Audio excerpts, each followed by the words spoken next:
similar to what you talked about, I had the same experience where like men don't cry, right? Men don't show feelings. Men just push through everything. And I saw that as strength. But really, strength is showing up for those feelings, right? Strength is being able to not be victim to them, right? Not be an emotional, weepy, puddle, but be able to hold it and hold that intensity, right? Awe Genge, this is Mental Metals, hosted by Asago Toto.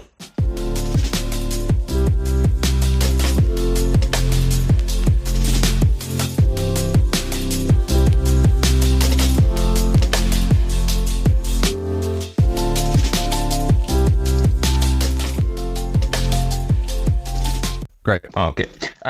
Again, thank you so much for being here and also replying to my message, because the conversation is quite interesting per se, and also since it's Men's Mental Health Awareness Month, it's really important for us to have this conversation. And another thing that it actually intrigued me about your profile is the fact that you incorporate psychoanalysis. That's something that I've been interested in terms of talking about it. And I've been trying to read things about Freud. And thank you so much. I guess another thing that I love about psychoanalysis, it really touches on three aspects. It touches on conscious and unconscious. Hopefully through this conversation, you will help us in terms of how do you incorporate it when you're dealing with men who are really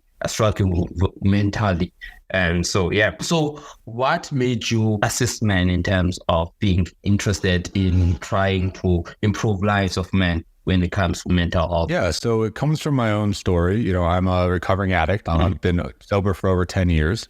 And it's a story for a lot of guys, right? Like I wasn't in touch with my emotion. I had, a childhood that was, it was good in some ways, but wasn't emotionally satisfying. And I felt very alone. I was bullied a lot. And I took it out by drinking and smoking myself. Stupid, basically, And a lot of guys, we don't talk about our feelings. We express it through drugs and alcohol, through violence, through self-sabotaging behaviors. And I think when men don't treat their mental health, it can be very dangerous for ourselves and for other people. And it's something that we don't really talk about that much. So by going through the recovery process and getting into my own analysis and becoming a therapist and studying Buddhism and my whole background, I realized that there was a lot there, and that our current frontier is the mind. We don't have the Wild West. We don't have space yet. We have the mind. And I think really diving into what makes humans tick and what makes us tick is the great sense of adventure that can be out there. So I encourage guys to do that work. It's another thing that I would like to add in terms of men on treating that, I would say, in a way of treating themselves well, in terms of looking care of us. Their mental health is the fact of self-love. It's something also on my side. Back in high school, I was bullied and someone that was very isolated, and at the same time, I didn't feel that I was loved enough in a way. So I kept to myself in terms of not talking to anyone, being just alone. That's where at some point I thought I found peace in a way, but not realizing that I am not building a community with other people, not socializing with other people, because that's where we found healing, where we found people that can relate with us in terms of when they feel like this.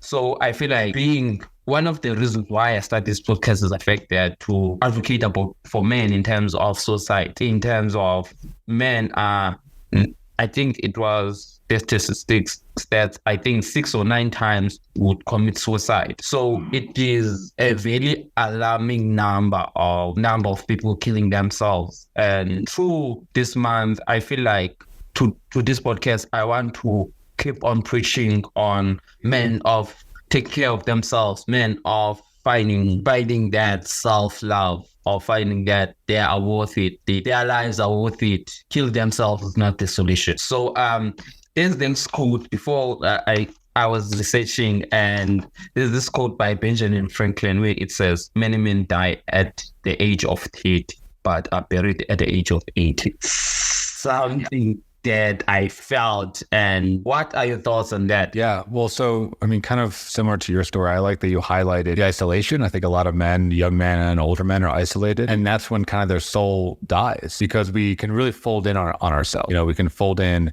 and be in this place of, I talk about unconscious and psychoanalysis, right? We're like, if we get isolated at 8, right? And we don't let anybody else in, then we're working with an 8-year-old brain. And we're an 8-year-old trying to raise an 8-year-old, and an 8-year-old trying to raise a 30-year-old, and a 25-year-old, and a 16-year-old, right? And we get stuck in these loops where we can think that the world's out to get us, right? Where we can become victims, where we can think that, something's wrong with us, that we're broken. If no one can correct that, whether it be a therapist or ideally it's actually our community, right? It's like the older men in our world. If no one can really help us with that, I think a lot of guys die on the inside. And you see it. I mean, you see it on social media. You see guys that are in their 30s and their 40s that have like a blank expression. The term being thrown around by the younger generation is NPC, right? A non-playable character, where they're just like empty. They're just playing out a script of what it's supposed to be like to be a man, get the job, get the partner, make money, move somewhere desirable, post some photos on, Instagram, but they're empty. And there's so many guys like that I think they've lost touch with themselves. And part of what we do is help guys understand who they are by going back to their past and figuring out who they were so they can become a better version. You spoke about the thing of supposed to be a man being an NPC. And one thing that I've seen all over internet and someone that tried by any means to educate oneself in terms of the mental health industry and within what is going on social media. And I came across this video when it said that the way that nowadays being a man is defined by women. People that are not men, the people that not to in terms of judge or look down upon women. But when it comes to being a man, one thing that I've realized for myself is the fact that you need to take all the baggage. You need to be strong, even though you are going through a lot, even though you are having these problems within your life. And something that I'm trying to wrap my mind up.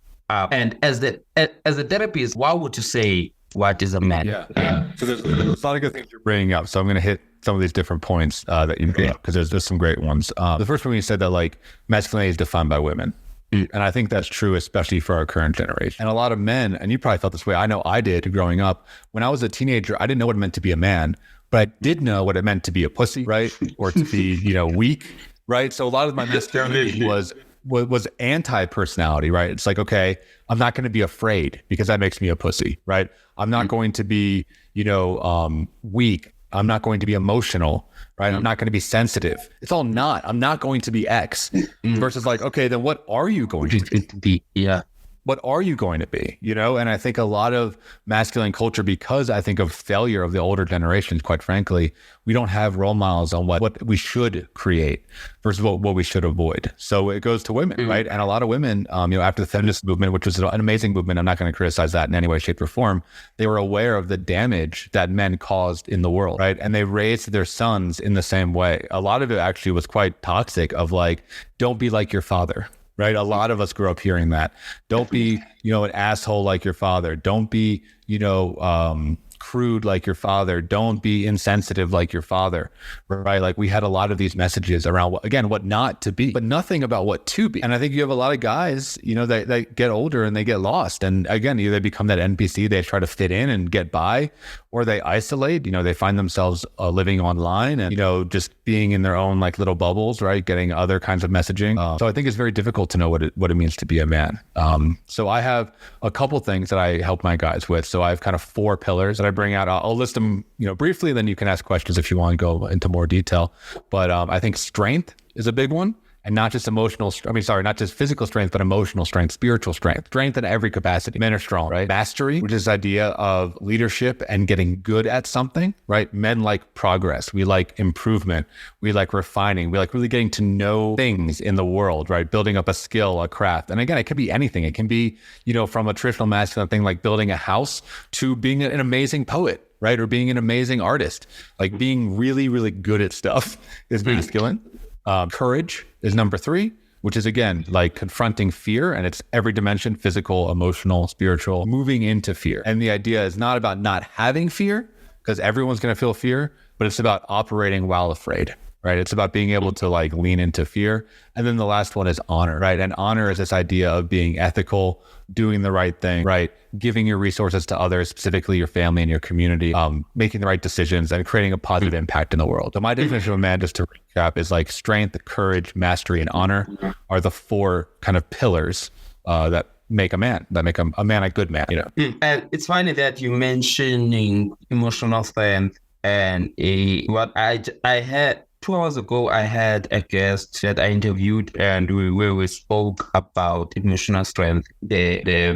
Whereas as much as a man is that we are taught to have that physical strength, at some point within our lives, we forget the fact that we focus only on one part. We forget about the emotional strength, and it's something that myself did in a way. Because I was going to the gym occasionally, I think 2 to 3 months, but unfortunately I had to stop because I needed to focus more on the podcast. So yeah, and as much as I saw the results, but at the same time, within mentally, I wasn't strengthened in a way because I had the same problems that I was dealing with, being able to sometimes we can't differentiate between, as going back to isolation, between being lonely and being alone. It's something that I've realized, as much as I kept on telling myself that I was alone, but I was lonely because of the fact that